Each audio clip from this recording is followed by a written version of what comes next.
Hi, One Goal community. It's Elaine Boyd, Pelotonia's Event and Volunteer Operations Coordinator. Since 2008, Pelotonia has raised over $236 million for innovative cancer research. And thanks to our partners, 100% of those funds have gone directly to research at the James at Ohio State. Together, we will see an end to cancer. To get involved in our One Goal, visit pelotonia.org. That's pelotonia.org, or click on the link in the episode notes. This podcast is powered by Pelotonia. To learn more about our Goal 10 cancer, visit pelotonia.org or see the link in the show notes. We went very in-depth with facts of our lives that night. Someone that I date could be scared off by this. I was aware of that, but that was definitely not going to be the person for me. It's part of my life. It's part of my story. It will never not be part of my life. So that was just one of my things. Welcome to One Goal, a storytelling podcast from Pelotonia. We're a passionate community dedicated to funding innovative cancer research. I'm your host and president of Pelotonia, Joe Apgar. Your journey with us to the finish line begins now. Pelotonia is powered by an unstoppable community, and it's through research we will see an end to cancer. We want to thank our major funding partners for making all of this possible. The American Electric Power Foundation, Bath & Body Works, Huntington, Peggy and Richard Santulli, and Victoria's Secret. When you're done experiencing this episode, we'd be honored if you would leave a review and share it with family and friends. This really helps extend the impact of this series and helps further our One Goal. Thank you. And now, on to the episode.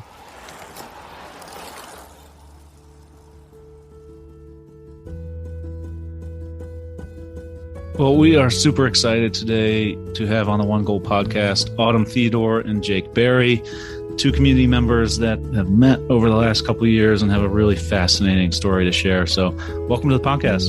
Thank you. Thank you. Thanks for having us.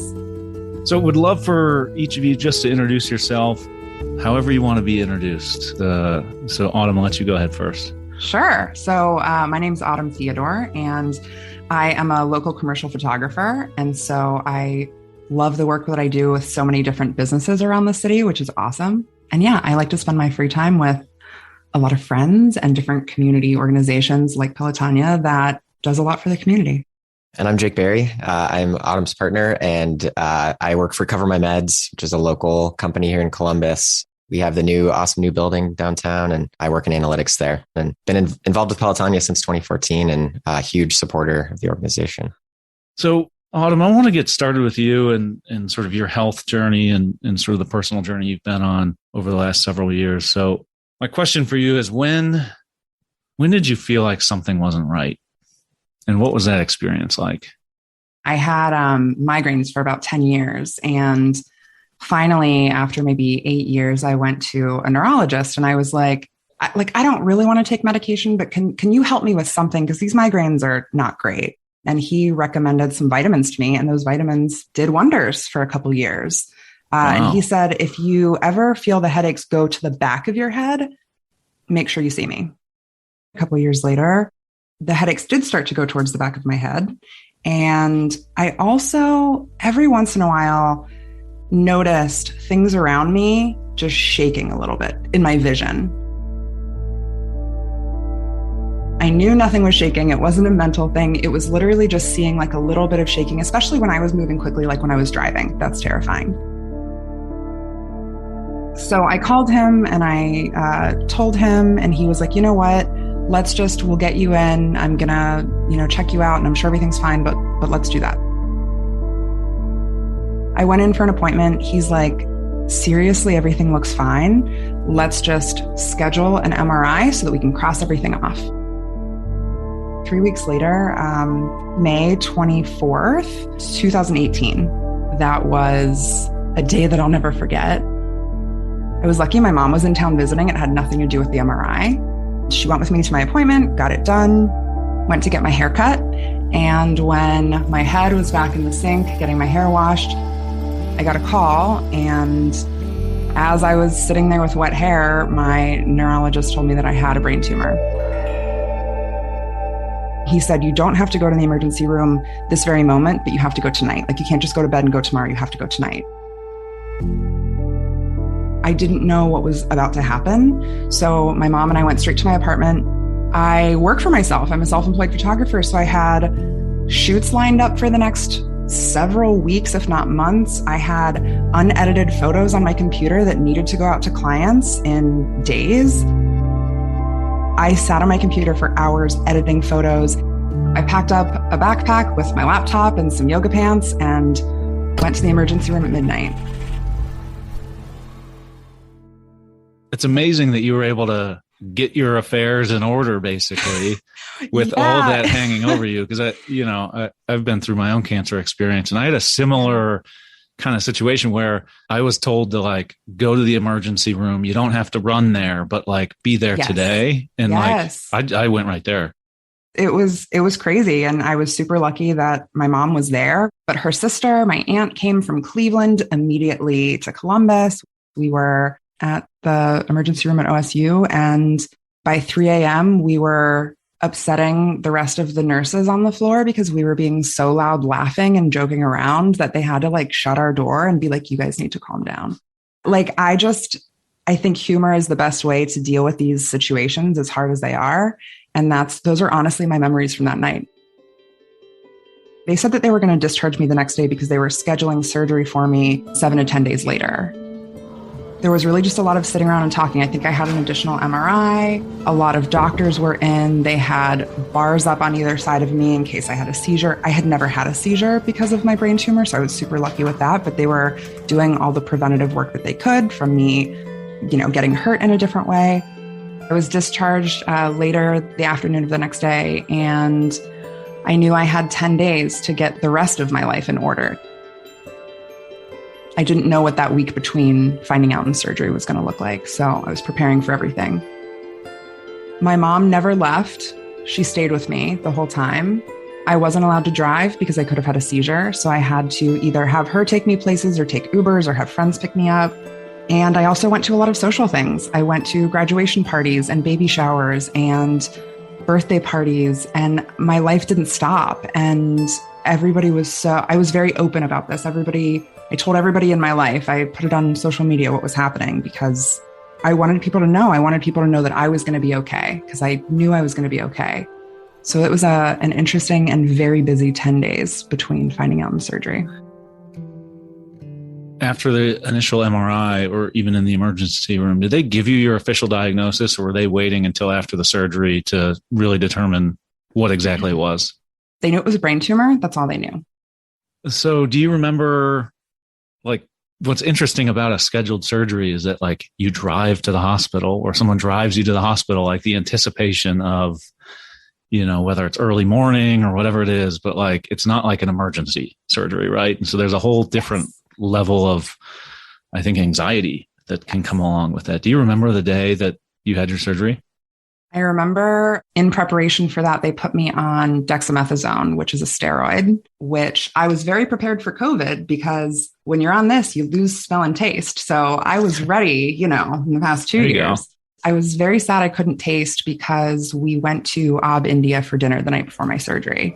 And me and 10 of the closest people to me, we just got the biggest dinner, family style, ate everything. And I couldn't taste any of it, but I knew it was delicious.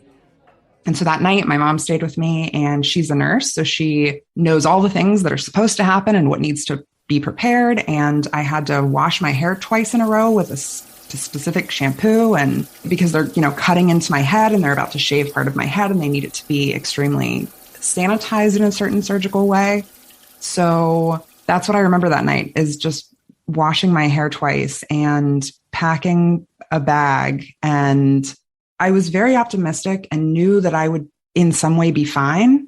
But I had heard from a couple other people in my life who have had a similar surgery that they couldn't talk for 2 days. They literally just had an experience where it was very hard to communicate, and you don't know what it's like when you wake up after brain surgery. So I was preparing for the worst, but hoping for the best. So anyone that's had any health ailment will tell you the time between a surgery or an imaging and when you find out is always the worst. How long did it take for them to actually give you a diagnosis? I had my follow-up appointment scheduled for 2 weeks later, and I was ridiculously optimistic because 10 years before this, I had actually had surgery on my abdomen. I had an ovarian cyst. So when I had that cyst removed, they confirmed that it was not cancerous. It was completely benign. So I thought that it was the same. The moment I woke up from surgery, everybody was telling me like they got 100% out. And I was like, oh, then they're going to tell me the same thing that they did 10 years ago when I had my ovarian cyst out. They're going to say, it's out. We're going to check on you maybe every few years, but like, that's it. At that follow-up appointment on June 18th, probably the worst day of my life, I found out that brain tumor means brain cancer, and I didn't know that. I had no idea that this was something that could happen again, could come back. And so that's the fear that I still live with every single day. I have scans every 4 months, and they're terrifying. Jake is the best supporter. He and my mom go with me to all my appointments, and you know, we cry when there's good news, and even after we leave, even after good news, I'm still freaking out because this is something that I have to do for the rest of my life, which is very difficult. So Jake, let's talk about you entering the picture, and you had been a part of the Pelotonia community since before the two of you met, but curious how you came to Pelotonia, but then ultimately how your two paths crossed. I started riding in Pelotonia in 2014. That's when I first learned about Pelotonia. I was working at L Brands at the time, which is a massive Peloton. It's hard to miss Pelotonia if you're working at L Brands. Yeah. It was amazing. It was such a cool, inspiring experience to be there in those early days and see the excitement around Pelotonia and hear so many stories at L Brands of people, directly impacted by cancer. And at that point in my life, gratefully, I didn't really have anyone really close to me that had been impacted by cancer. So hearing those stories really hit me hard and made me just really want to get involved in any way that I could. And so for the next few years, I was a part of that Peloton and rode, and the whole experience was just incredible. Hearing more of the stories at opening ceremonies and talking to other riders who were survivors, it just became something that was really important to me. Were you into cycling before, or did you? A little bit, yeah. Okay. My father-in-law at the time was an avid cyclist, and he had gotten me into it a little bit. It kind of coincided. I think I had done my first ride outside of Pelotonia just before that ride. Okay.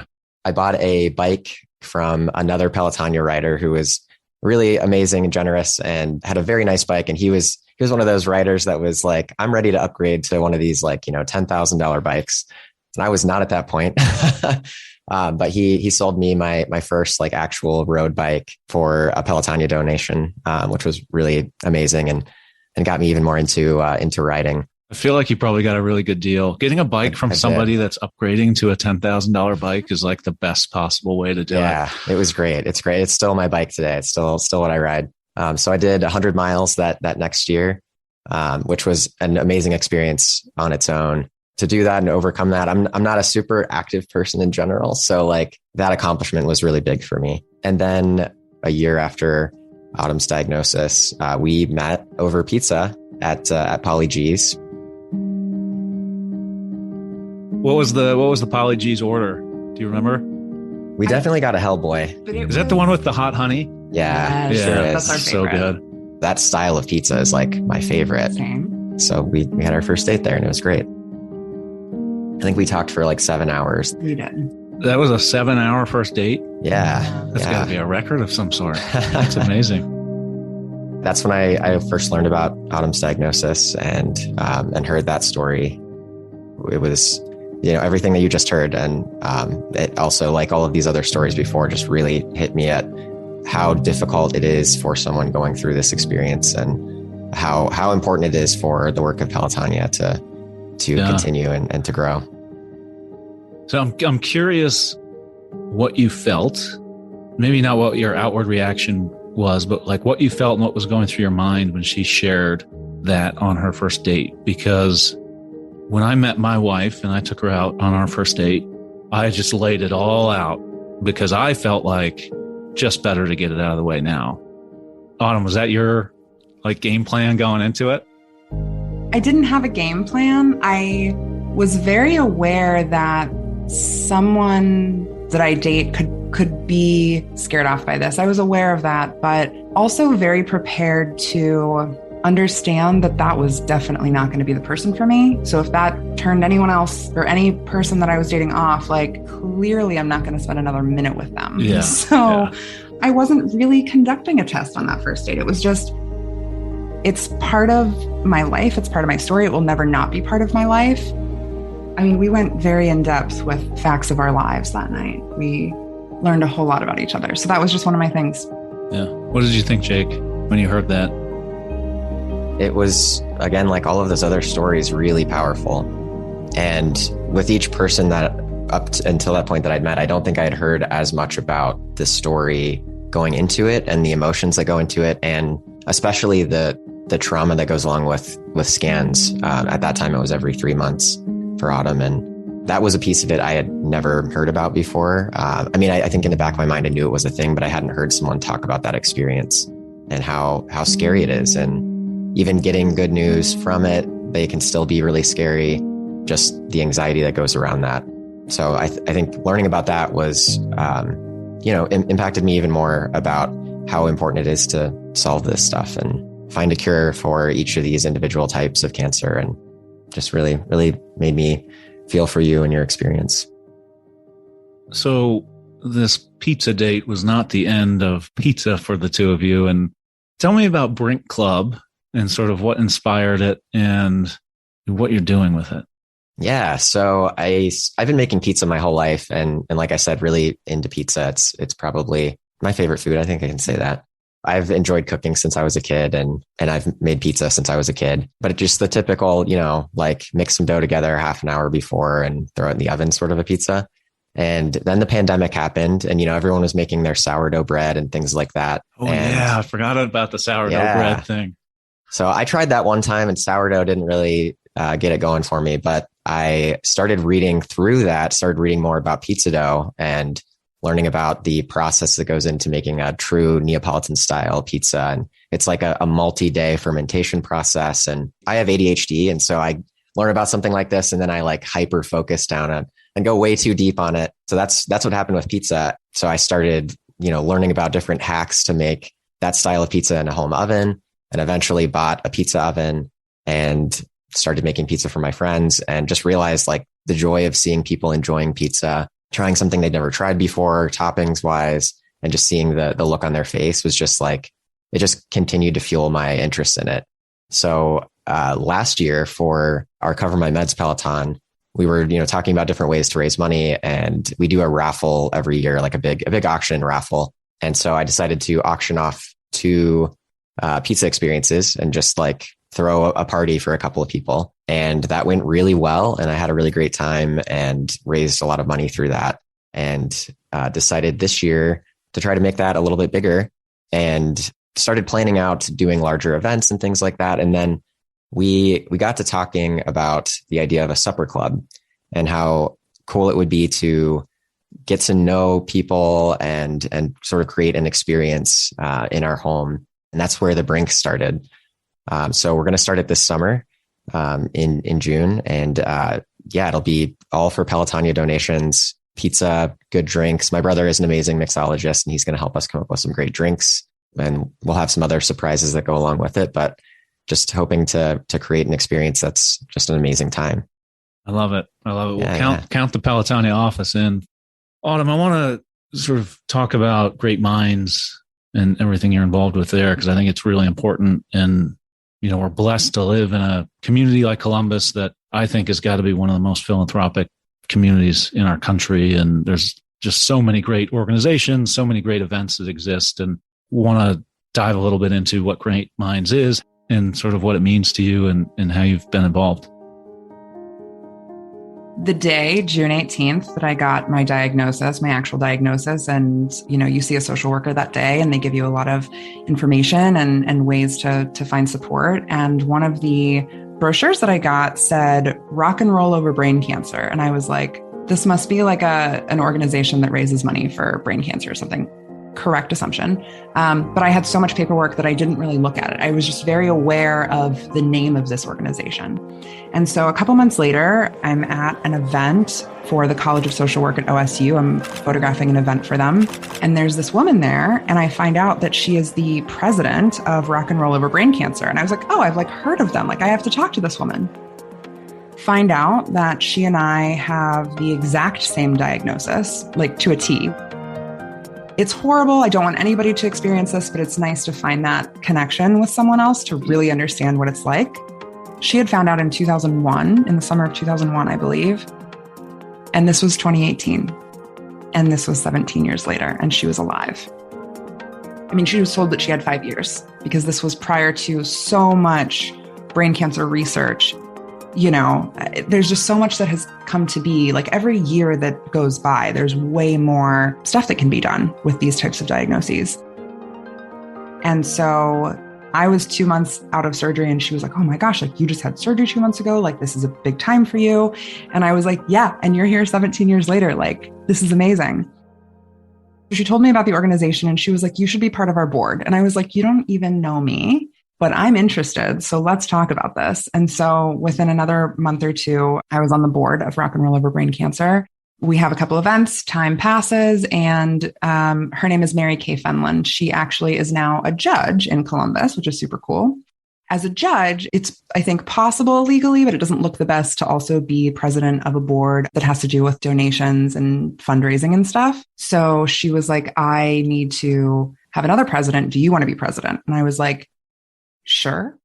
That escalated quickly. It escalated very quickly. I am a leader in a lot of ways, but it's also very overwhelming. I don't have employees in my business because I don't want to manage people. And so Jake honestly talked me into it because I was thinking, I don't want to lead this organization, but there are a lot of things about me that that could work well. And they do, which is great.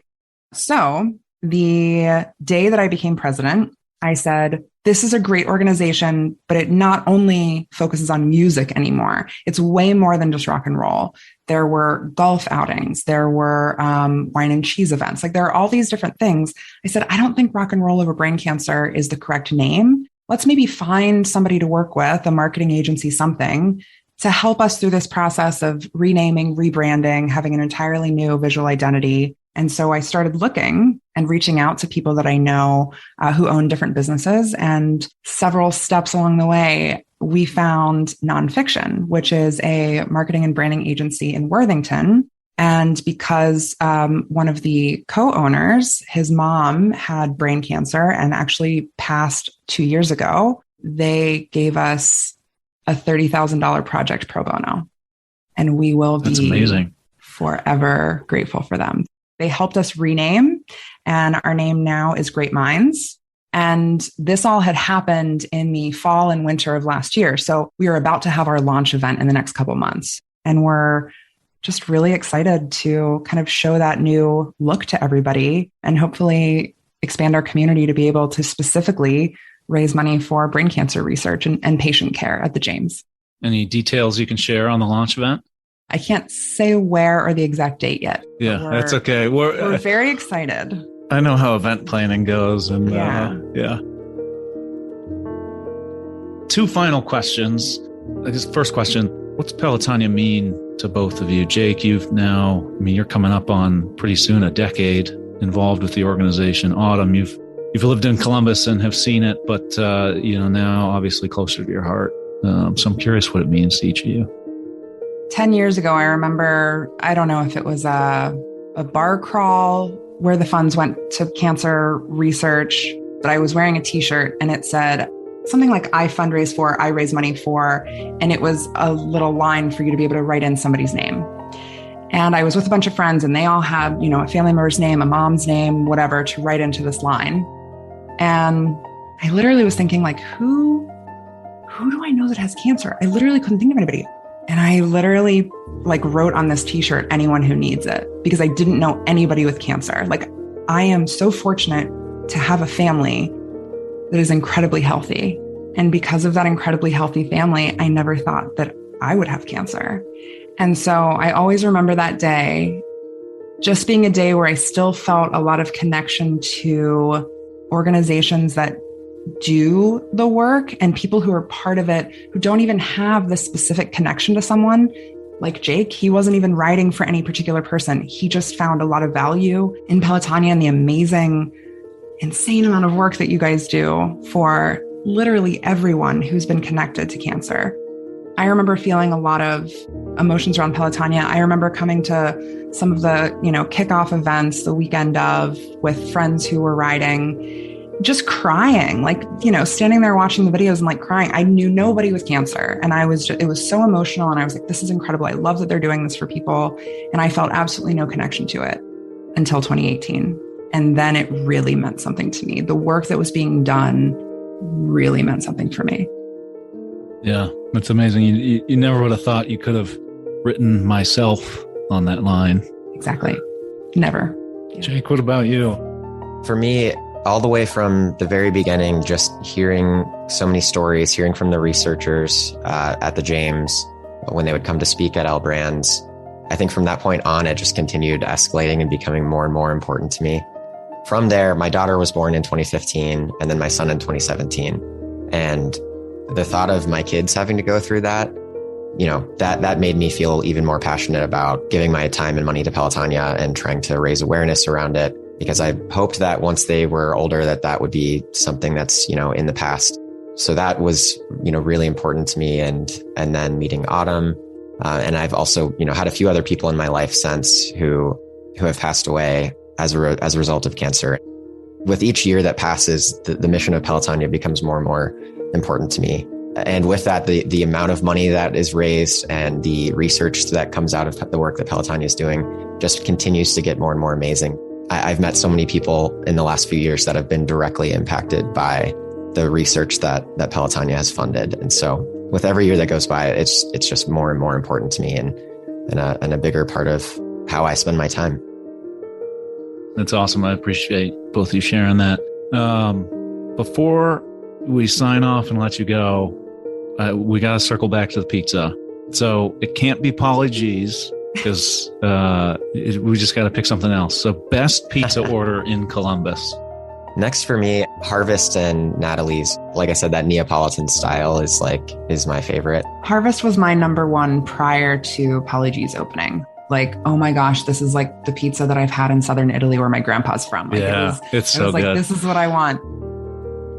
Well, this was awesome. And so appreciate you both sharing your journeys and connection to one another and to Pelotonia and to cancer research generally. And it's always so special just to be able to dive really deep, with people. And so appreciate so much, both of you. Thanks for having us. For having us. Yeah. Thanks for letting us tell our past and present and future stories.